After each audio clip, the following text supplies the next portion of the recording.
PM Kisan Samman નિધિના 22મા હપ્તામાં કયા ખેડૂતોને 4,000 રૂપિયા મળવાપાત્ર થાય છે?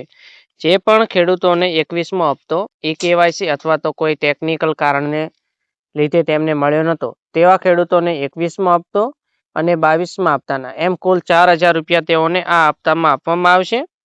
ને જો તમારે પણ ગયો હપ્તો નથી આવ્યો તો તમારે 3 વસ્તુ ચેક કરી લેવાની છે. સૌપ્રથમ પીએમ કિસાનની વેબસાઇટ પર જવાનું છે, જ્યાં તમારે નો યોર સ્ટેટસનું હશે તેમાં તમારે સ્ટેટસ ચેક કરી લેવાનું છે. જ્યાં તમારે ઈ-કેવાયસી છે કે નથી તે ચેક કરવાનું છે.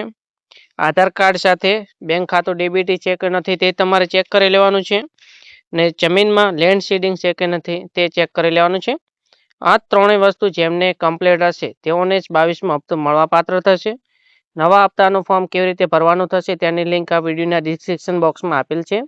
વિડીયોને લાઇક કરી દો ને વિડીયોને શેર કરી દો.